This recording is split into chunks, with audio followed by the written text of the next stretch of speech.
Bonjour à tous et bienvenue dans ce nouvel épisode de la trentaine. Alors oui, ça faisait vraiment un long moment depuis le dernier épisode. J'ai laissé passer quasiment tout l'été. L'été a été fou, aussi bien sur le plan euh, perso que sur le plan pro. Enfin vraiment, c'est passé à toute vitesse. Et je dois dire que ce sujet qu'on va traiter aujourd'hui, c'est un épisode qui vraiment c'est un sujet qui vraiment me tient à cœur et j'avais pas vraiment envie de le faire à la va-vite et ça fait des mois et des mois que que je sais que je veux faire un épisode sur ce thème-là. Et bon, quand j'ai commencé le podcast, j'avais pas vraiment la clarté d'esprit, mes idées c'était le bordel pour pouvoir le faire de façon constructive.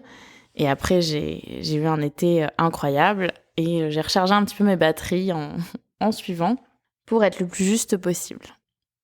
Ce dont on va parler aujourd'hui, c'est le fait de poursuivre, parce que dans mon cas, c'était poursuivre, ou ça marche aussi pour reprendre ses études. Alors moi, à 30 ans, forcément, ça, c'est mon âge, mais ça s'applique à 40, faire un choix, on va dire, qui est complètement à contre-courant de ce que les autres font. Moi, donc, ça s'est manifesté sur la forme de partir 1 an à l'étranger et choisir de faire un 2e doctorat. Globalement, j'avais pas besoin de ce 2e doctorat. 1, c'est suffisant. 1, c'est déjà bien long. Et j'en avais aussi, on va pas se mentir, j'en avais marre. J'avais envie que mes études se terminent. Et malgré ça, j'ai quand même choisi d'en faire un 2e. On va me dire, quelle cohérence, Caroline, vraiment. Et je suis la seule, vraiment, de tous mes amis à avoir fait ce choix. Ils ont tous fini, là, à l'heure actuelle, absolument toutes leurs études. Et alors moi, j'avais déjà choisi l'internat le plus long possible.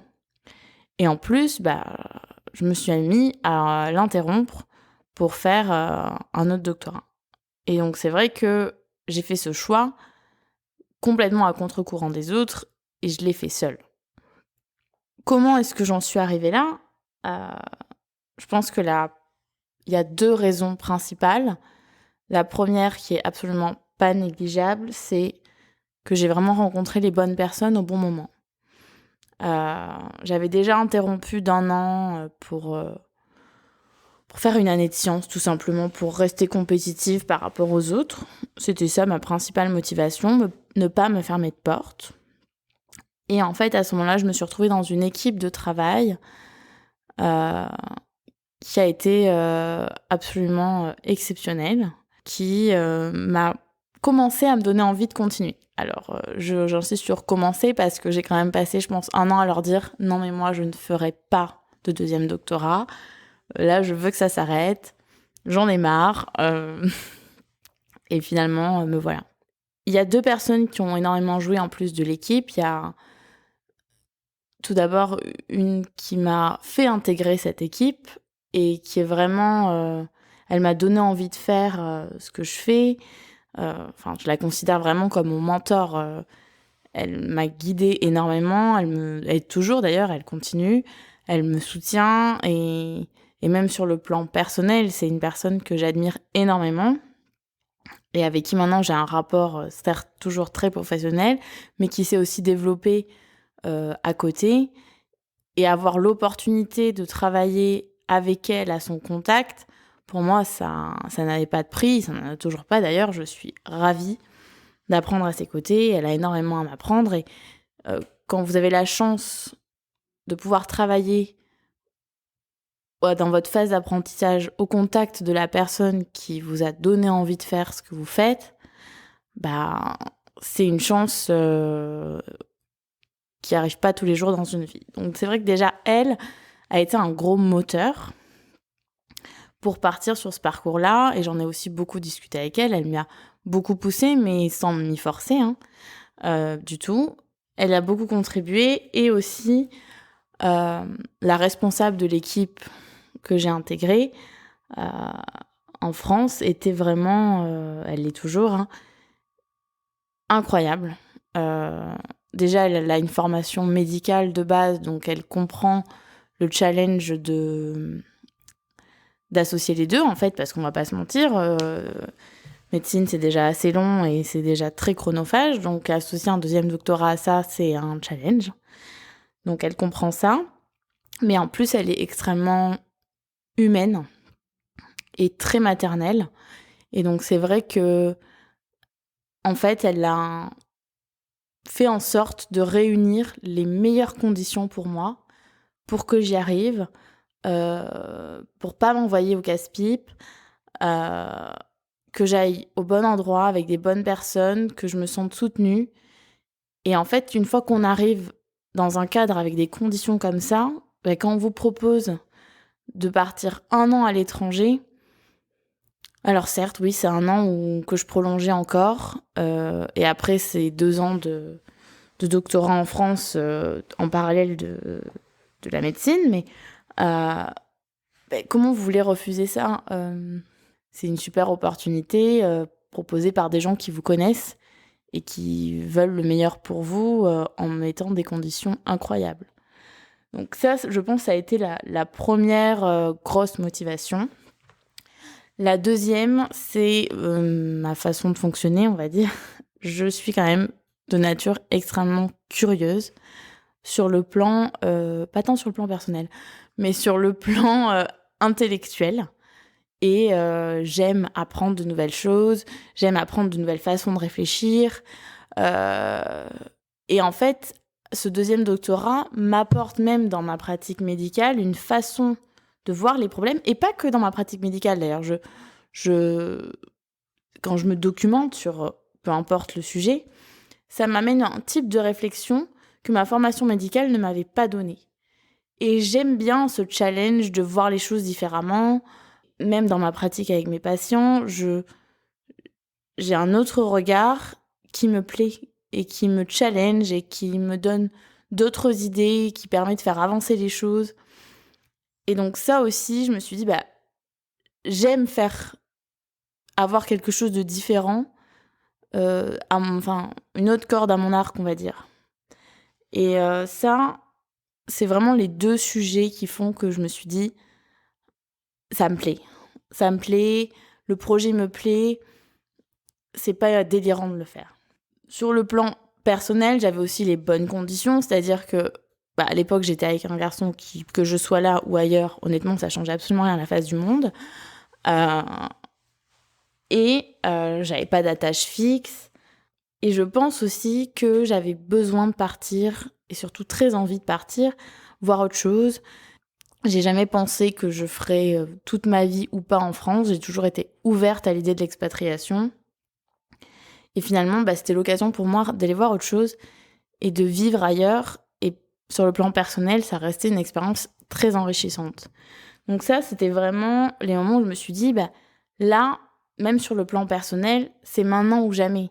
Alors certes, t'as déjà 30 ans, mais c'est pas pour autant, même si mon copain de l'époque, la question, même si on était restés ensemble, la question des enfants était pas sur le tapis du tout, et même si elle avait été, ça aurait pas été dans l'année ou même dans les 2 ans qui suivaient, quoi. Enfin, c'était pas de pression là-dessus.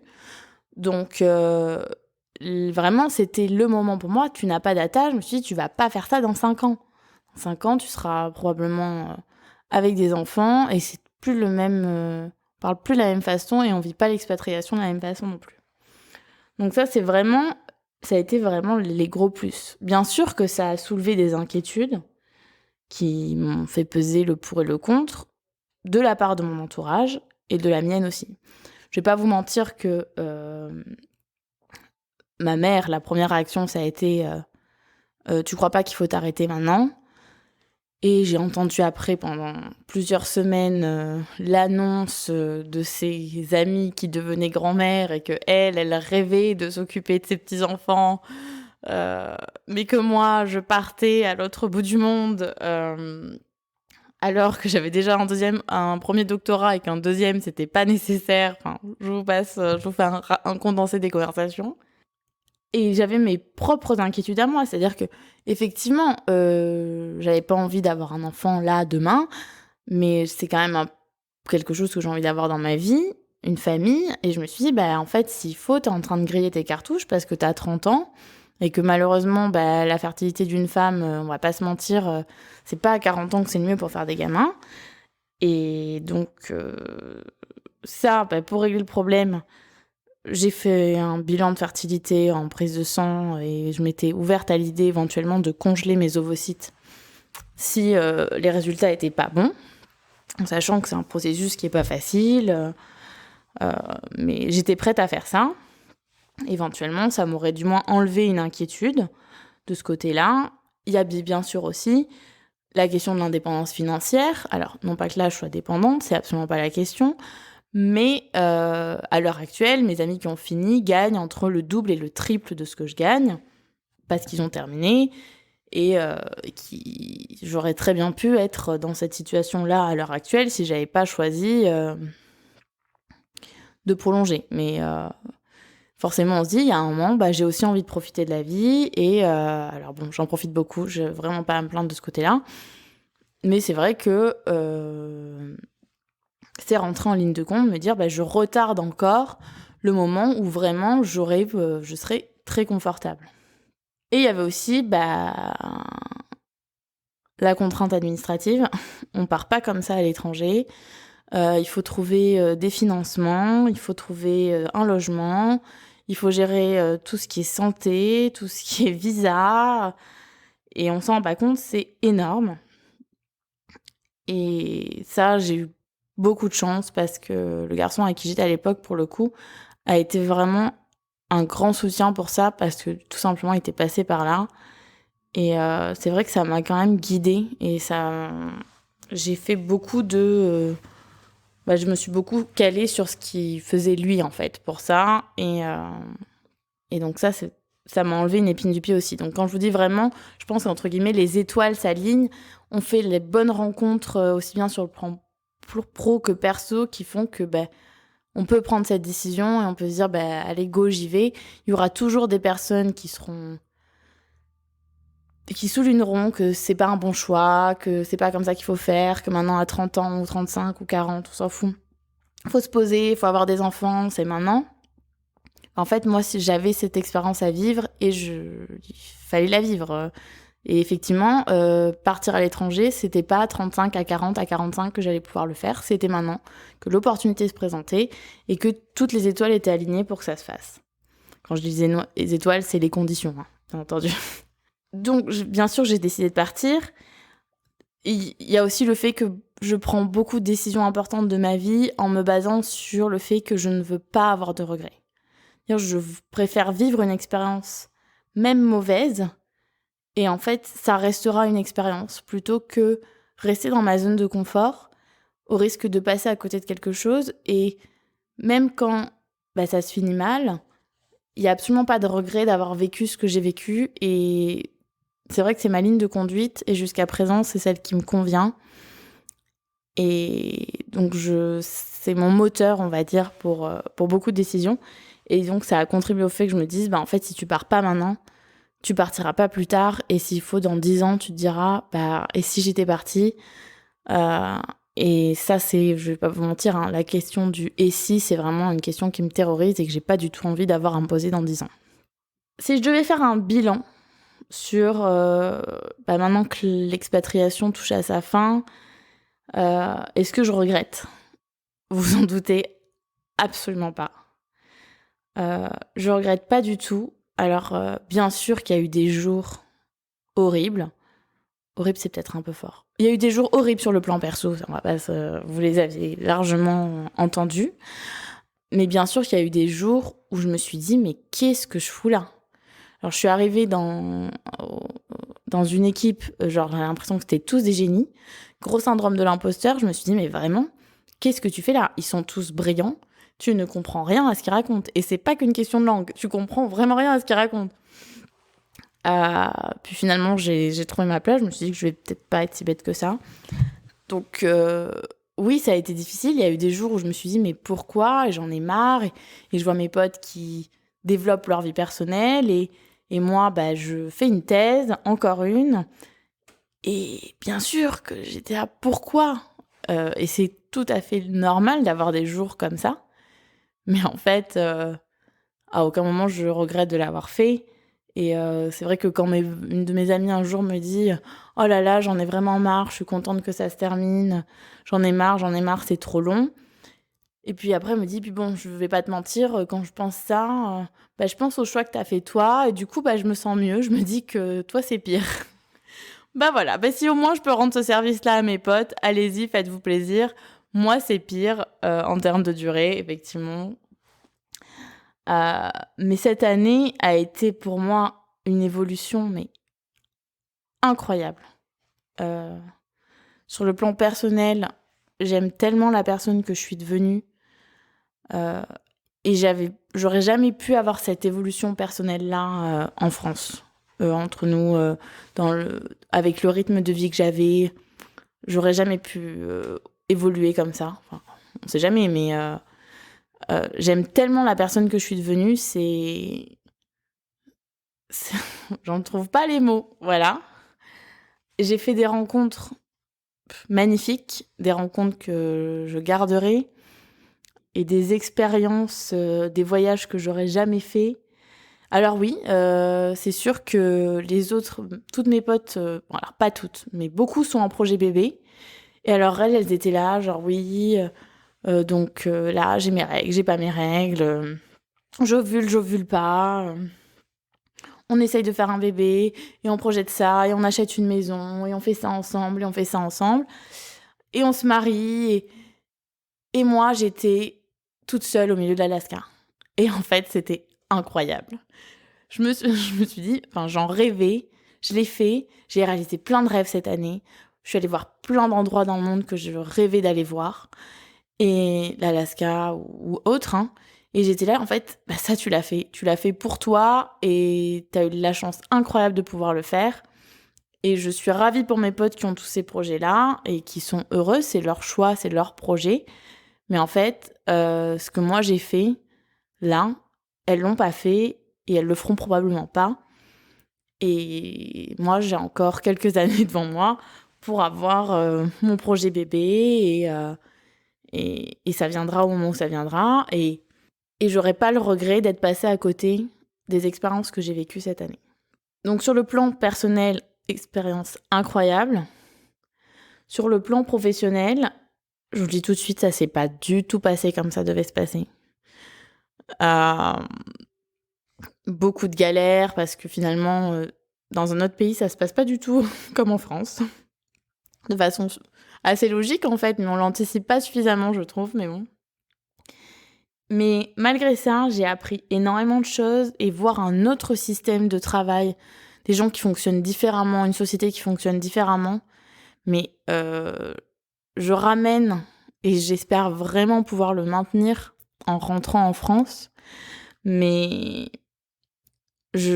en fait, on prend ce qui nous convient, on voit d'autres choses et on se dit: «Ah mais en fait, ça comme ça marche mieux et ça, c'est mieux pour moi et donc je vais garder ça parce que ça fonctionne mieux pour moi et personne n'a dit qu'on pouvait pas le faire ailleurs». Donc j'ai découvert un équilibre aussi bien sur le plan perso que sur le plan pro que j'aurais jamais eu, si j'étais restée dans ma zone de confort, en France.